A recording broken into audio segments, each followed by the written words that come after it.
Good morning बच्चों, मैं Mrs Dean Lalbagh girls inter college से फिर से मैं आपके सामने प्रस्तुत हूँ बच्चों। और क्लास 9 के लिए मैंने जैसे चैप्टर 2 ले रखा है बहुपद, उसमें आज मैं आपको एक्सरसाइज 2.3 कराऊंगी जहाँ पर है बहुपदों का भाग देना।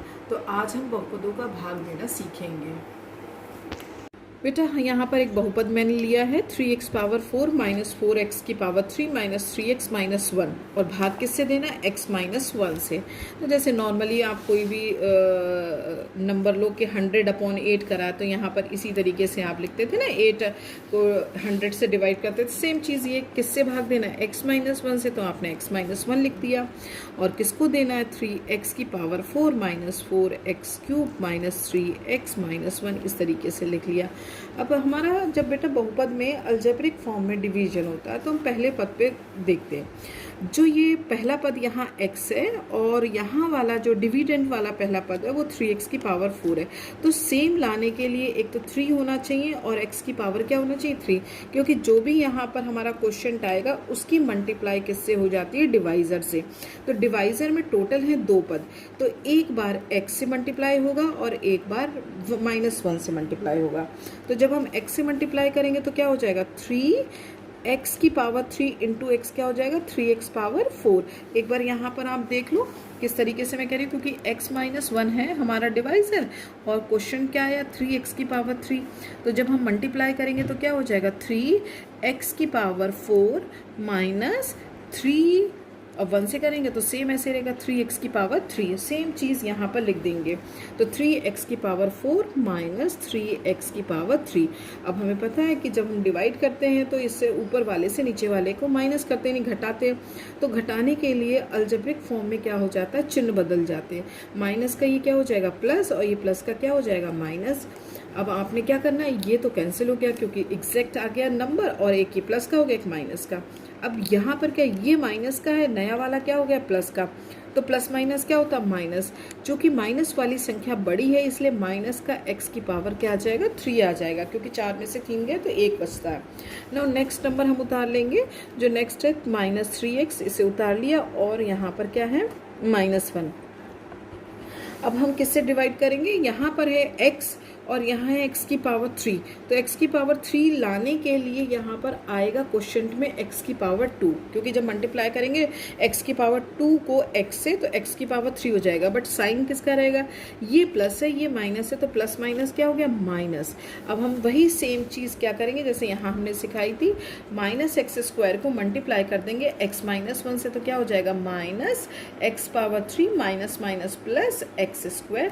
सेम चीज़ यहाँ पर लिख देंगे, तो माइनस x की पावर 3, चूँकि स्क्वायर वाला टर्म नहीं है तो हम यहाँ इसके नीचे नहीं लिखेंगे, इसको अलग से लिख देंगे। चाहे इसके आगे लिख दें या इसके पीछे लिख दें, तो हम आगे ही लिख देते हैं क्योंकि यहाँ पर ऑलरेडी ये 2 पद हैं ही। तो -x की पावर 3 और प्लस क्या है बेटा? x²। तो अब फिर वही है, जब हम डिवाइड करते हैं तो घटाते हैं, तो घटाते समय अलजेब्रिक फॉर्म में क्या होता है? चिन्ह बदल जाते हैं। ये माइनस का प्लस हो जाएगा, ये प्लस का क्या हो जाएगा? माइनस। तो ये तो प्लस माइनस कैंसिल हो गया, ये आपका बचेगा -x², यहाँ से आ जाएगा -3x और ये -1। अब यहाँ पर x² लाने के लिए हम लोग क्या करेंगे? सिर्फ x लिखेंगे, ठीक। और साइन किसका रहेगा? ये प्लस है, ये माइनस है, तो माइनस रहेगा।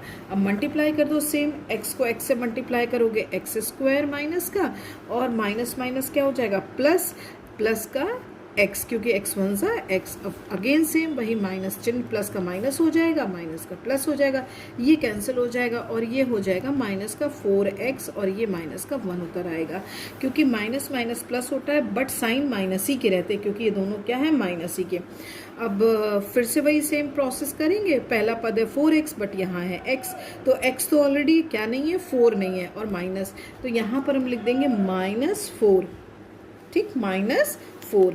अब -4 के बाद इसकी मल्टीप्लाई कर देंगे x से भी और 1 से भी, तो माइनस का 4x माइनस माइनस प्लस 4 1 सा 4।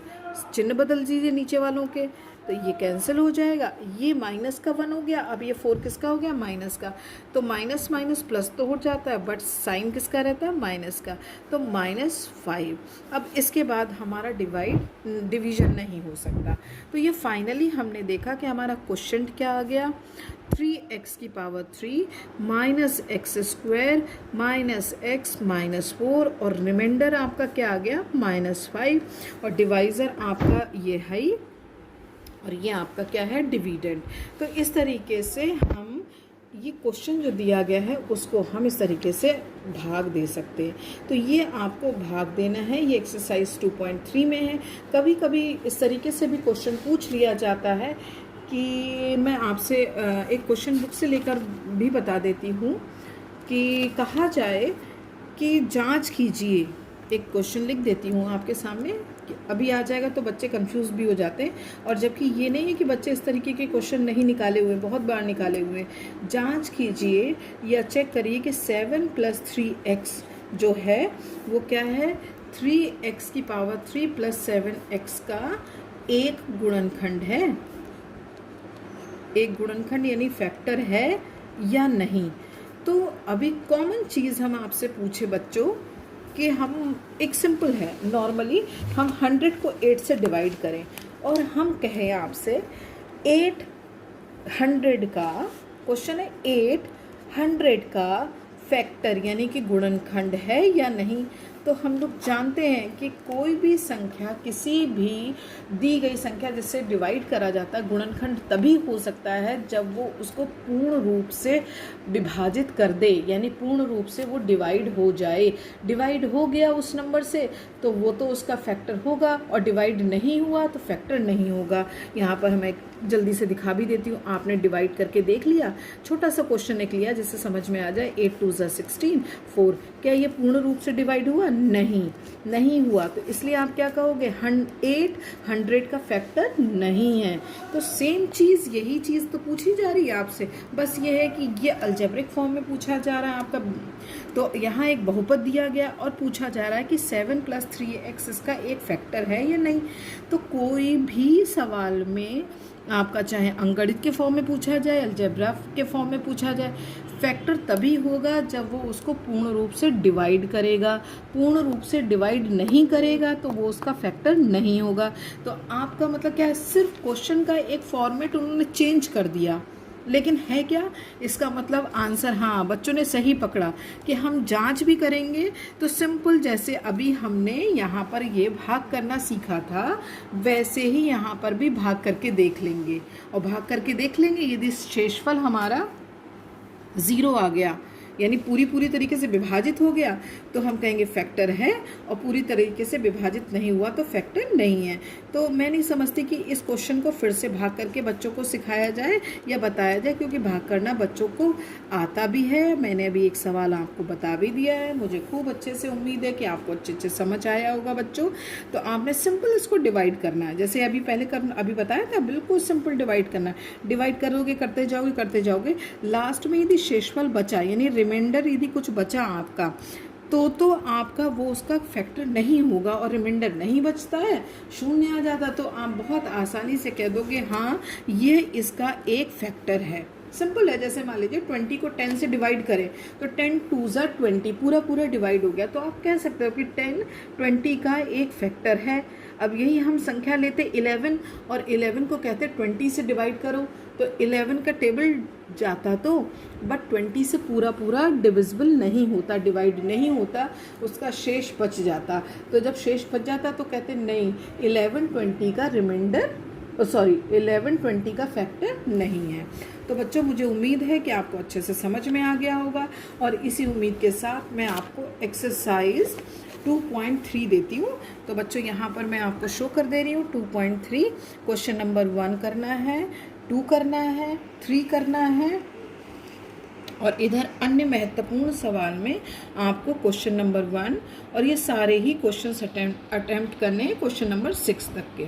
तो इस चीज़ पे फोकस आप एक बार फिर से देख लीजिए, सारे ये वाले अन्य महत्वपूर्ण।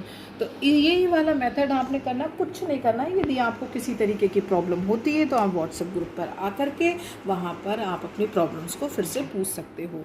ओके बच्चों, बाय बाय।